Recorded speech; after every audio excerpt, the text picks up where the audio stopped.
US president Donald Trump ने Iran को एक नई धमकी दे दी है। 48 घंटे की टाइमलाइन दी है और कहा है कि 48 घंटे के अंदर स्ट्रेट ऑफ हॉर्मुज खोल दो वरना तुम पर कयामत बर्पा कर दी जाएगी।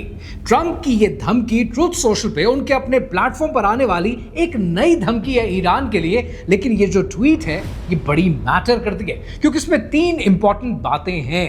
पहली बात ये कि यूएस प्रेसिडेंट ने जो जबान इस्तेमाल की है वो गालियों की जबान है जो कि किसी प्रेसिडेंट को सूट नहीं करती है। और दूसरी इंपॉर्टेंट बात ये है कि ट्रंप ने उसी ट्वीट के अंदर प्रेज टू अल्लाह लिखा है, यानी तुम पर कयामत बर्पा कर दी जाएगी एंड प्रेज टू अल्लाह। अगर इसको गौर से पढ़ें तो ये स्ट्रेट फॉरवर्ड मॉकरी है और वो मॉकरी इस तरह से है कि अपने रब से कहो कि अगर वो रोक सकता है तो रोक ले। इस बात पर किसी मुसलमान मुल्क ने by the time of recording this video अभी तक कोई मजम्मत नहीं की है, किसी ने कुछ नहीं कहा है क्योंकि यूएस प्रेसिडेंट हैं, डोनाल्ड ट्रंप हैं, जिनके आगे हमारे हुक्मरानों को सजदा रेज होना पसंद है। और तीसरा इंपॉर्टेंट पॉइंट ये है कि क्या लगता है कि यूएस प्रेसिडेंट क्या करने वाले हैं। यूएस प्रेसिडेंट कहते हैं कि eight the same time Tuesday के दिन, मंगल के दिन जो कयामत बर्पा कर दी जाएगी वो पावर प्लांट डे होगा, वो ब्रिज डे होगा। और ये बात करना बजाते खुद इंतहाई अहमकाना हरकत है क्योंकि अगर आप सिविलियन इंफ्रास्ट्रक्चर को टारगेट करते हैं तो आप पता है क्या कर रहे हैं, आप वॉर क्राइम की तरफ बढ़ रहे हैं और खुद आवाजें अमेरिका से उठनी शुरू हो गई हैं। और ज्यादातर चांसेस ये हैं कि जो डील इस्लामाबाद अकॉर्ड के नाम से डिस्कस हो रही है ये शायद इंप्लीमेंट हो जाए, क्योंकि अगर ये इंप्लीमेंट नहीं होती तो इंटरनेशनल मार्केट में $200 का पेट्रोल अमेरिका और उसके एलाइज अफोर्ड कर नहीं सकते और डोनाल्ड ट्रंप का पॉलिटिकल कैपिटल तबाहो बर्बाद हो जाएगा। अब ये जितनी जंग है समराइज हो गई है कि मंगल के दिन, और ट्रंप ने फिर एक और ट्वीट की है कि मंगल रात 8 बजे ईस्टर्न टाइम। लिटरली इस ट्वीट को देख कर ना मुझे 1996 की बैटिंग याद आती है आमिर सुहेल की, कि जहां पर वो इशारा करते थे कि अब यहां हिट करूंगा और फिर वो वहां हिट करते थे। तो क्या लगता है क्या होने वाला है? क्या कोई डील होने वाली है? क्या लगता है कि कयामत बर्पा होने वाली है? या क्या लगता है कि वर्ल्ड वॉर 3 का आगाज होने वाला है? कहानी क्या है आइए समझते हैं।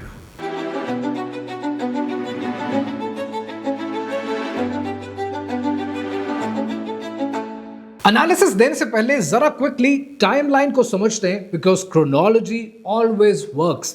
28 फरवरी 2026 को इसराइल और United states of America Iran पर हमला कर देते हैं। ईरान बदले में एक जबरदस्त रिटेलिएशन देता है और लिटरली नाकों चने चबवा देता है। ईरान स्ट्रेट ऑफ हॉर्मुज को भी बंद कर देता है। इस पर US president Donald Trump deadline देते हैं, फिर अपनी ही दी हुई डेडलाइन को एक्सटेंड कर देते हैं, फिर दोबारा डेडलाइन देते हैं, फिर दोबारा डेडलाइन को एक्सटेंड कर देते हैं, फिर मीडिया में आकर कहते हैं कि हम ये जंग जीत रहे हैं और बड़े जबरदस्त मुज़ाकरात चल रहे हैं, जिस पर ईरान कहता है कि कोई मुज़ाकरात नहीं चल रहे। और डोनाल्ड ट्रंप अब धमकी के साथ एक और 48 घंटे की टाइमलाइन के साथ सामने आ गए।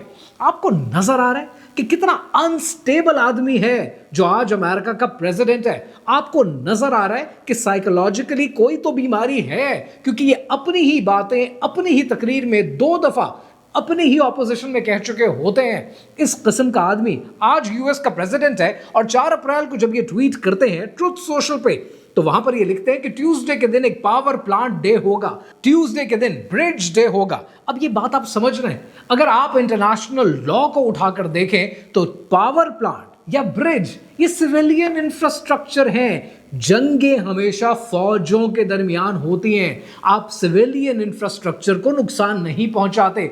आज तक तारीख में जब भी सिविलियन इंफ्रास्ट्रक्चर को हिट किया गया है हमेशा हिट करने वाले ने कहा अरे गलती से हो गया, कभी बाज़ाब्ता खुद नहीं ऐलान किया कि हम इसको हिट करने वाले हैं। और अगर यूएस प्रेसिडेंट ये काम करते हैं तो खुद अमेरिका के कॉन्स्टिट्यूशन के मुताबिक 25th अमेंडमेंट 25वीं तरमीम इंप्लीमेंट होती है, जिसके बाद यूएस प्रेसिडेंट ना तो यूएस प्रेसिडेंट रह सकते हैं बल्कि कन्विक्शन अलग होगी and already he is a convicted person.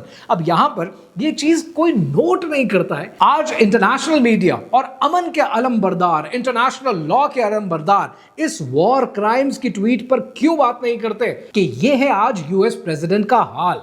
Eight the same time Al Jazeera report करता है कि इस जंग में ईरान ने अमेरिका के बहुत से जहाजों को नुकसान पहुंचाया है, लेकिन पहली बार एक F-15 फाइटर प्लेन को तबाह किया है जिसका पायलट मिसिंग था, और अमेरिका ने सर धड़ की बाजी लगा दी, उस पायलट को फाइनली रिकवर कर लिया।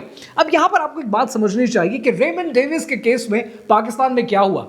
हालांकि वो एक थर्ड पार्टी कॉन्ट्रैक्टर था, अमेरिका को, पेंटागन को ये बात समझ में आई कि अगर एक भी थर्ड पार्टी के एक भी एजेंट को छोड़ दिया, कल को हमारे लिए कोई काम नहीं करेगा। अगर आज ईरान की सरजमीन पर इस पायलट को छोड़ दिया तो कोई हमारे लिए जंग नहीं लड़ेगा।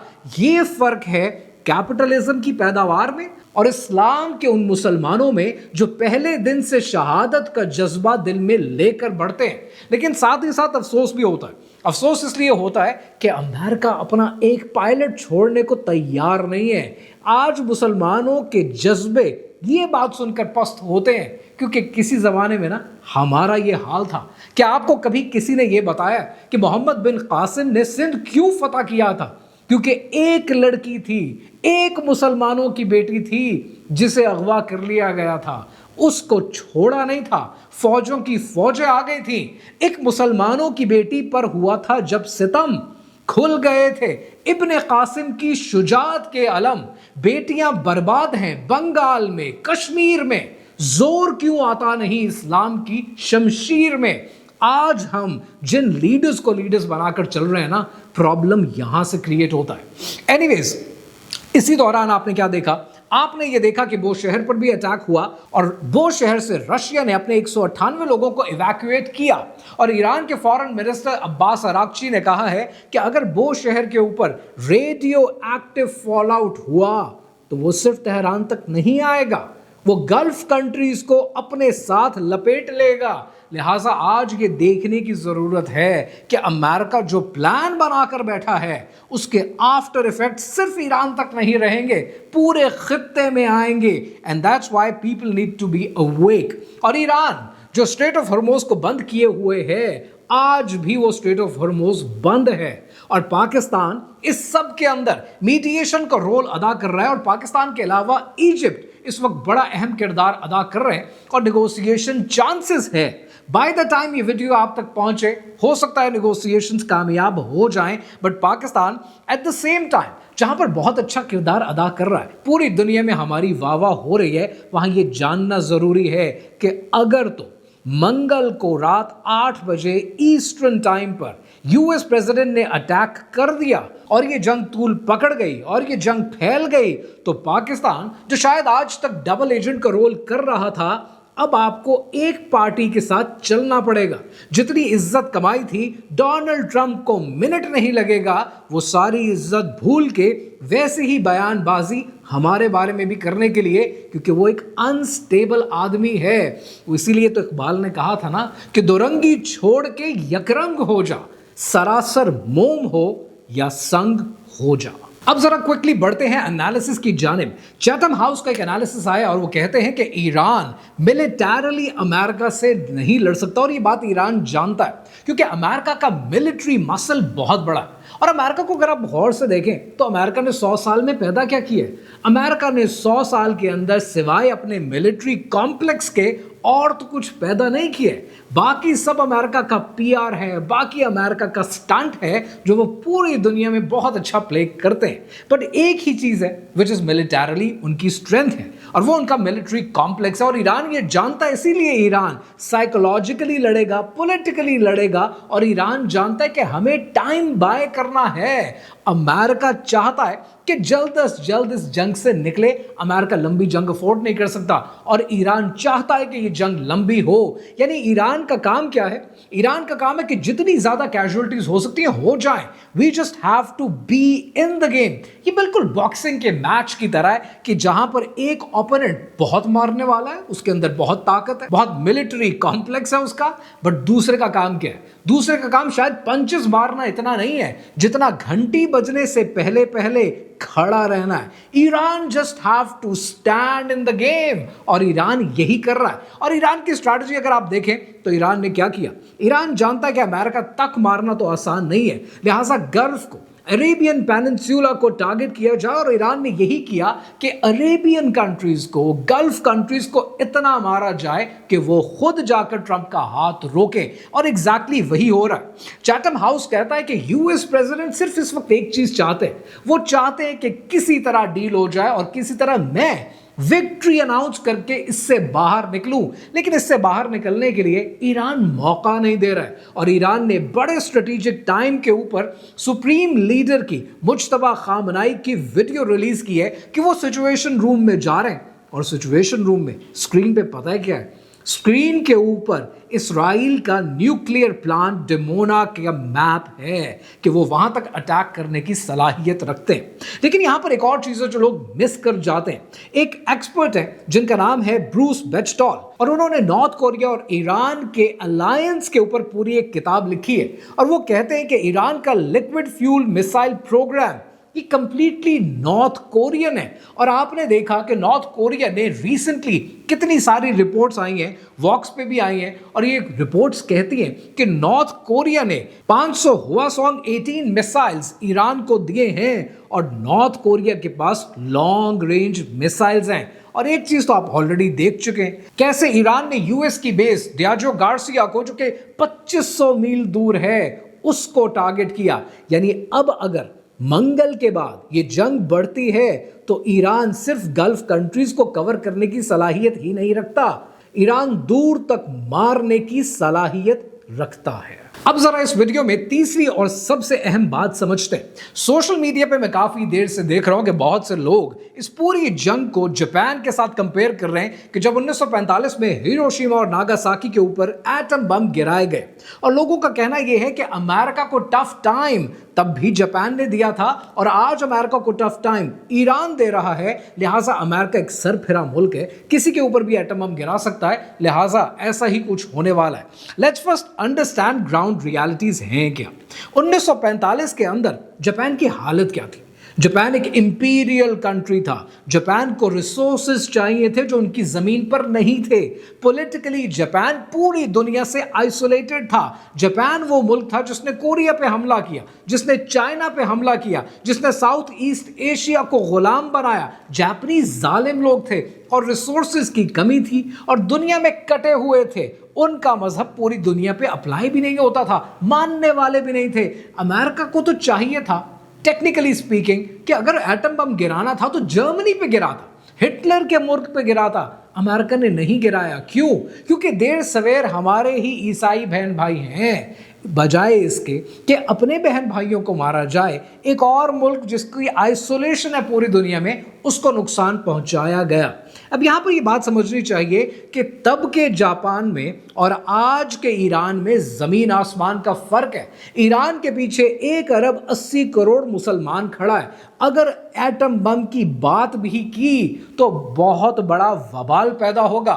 ईरान आइसोलेटेड नहीं है, ईरान के पास अपना एक्सिस ऑफ रेजिस्टेंस मौजूद है। ईरान के पास लेबनान में हिजबुल्लाह है, यमन में होतीज हैं, इराक के अंदर शिया मिलिशिया है। ईरान का मिसाइल प्रोग्राम इंतहाई स्ट्रांग है। ईरान वो नहीं है जो जापान हुआ करता था और अमेरिका को ये बात याद रखनी चाहिए, क्योंकि अगर अमेरिका ऐसा कुछ करता है तो पूरी दुनिया में वो मुंह की खाएगा और मुझे नहीं लगता कि ऐसा कुछ होने वाला है। लिहाजा जितने लोग सोशल मीडिया पे ये बातें कर रहे हैं कि एटम बम चल जाएगा और एटम बम का ये हो जाएगा, यू नीड टू अंडरस्टैंड कि ईरान के साथ अभी नॉर्थ कोरिया भी खड़ा है जो मिसाइल प्रोग्राम में सपोर्ट भी दे रहा है। और अमेरिका इस जंग में सिर्फ अब ईरान से नहीं लड़ रहा है। अगर ये जंग तूल पकड़ेगी तो अमेरिका नॉर्थ कोरिया से भी लड़ेगा। तो लड़ाई का एड्रेस सिर्फ तेहरान नहीं होगा, लड़ाई के एड्रेस में प्योंगयांग भी शामिल होगा। सो इस सारी राम कहानी के बाद अब लगता क्या है कि आने वाले दिनों में क्या होने वाला है? Probably one of the 3 options. पहली ऑप्शन यह है कि एक सिंबॉलिक अटैक होगा, एक सिंबॉलिक स्ट्राइक होगी मंगल के दिन ईस्टर्न टाइम 8 बजे यानी तकरीबन बुध की सुबह, और उसके साथ ही एक डील अनाउंस कर दी जाएगी ताकि डोनाल्ड ट्रंप को एक फेस सेविंग मिल जाए, ईरान की तरफ से भी फेस सेविंग हो जाए। और ये डील चल पाएगी या नहीं चल पाएगी वो बात का मसला है, लेकिन डोनाल्ड ट्रंप एक अर्ली विक्ट्री अनाउंस करना चाहते हैं, लिहाजा वो अर्ली विक्ट्री अनाउंस करके इस जंग से बाहर निकले। या फिर दूसरा काम यह होगा कि ईरान की तरफ से पार्शली स्ट्रेट ऑफ हॉर्मोज को खोल दिया जाएगा, एक सिंबॉलिक एक्शन किया जाएगा ताकि दुनिया मान ले कि डील हो गई है, लेकिन अंदर खाना काफी कुछ ना बदला जाए। और तीसरा काम यह हो सकता है कि एस्केलेशन बढ़ जाए, लेकिन इस एस्केलेशन के बढ़ने के चांसेस टू बी ऑनेस्ट मुझे कम लगते हैं। एंड हो सकता है by the time you watch this video ये डील हो चुकी हो और चीजें आपके सामने सिंप्लीफाई करके रखी जाएं।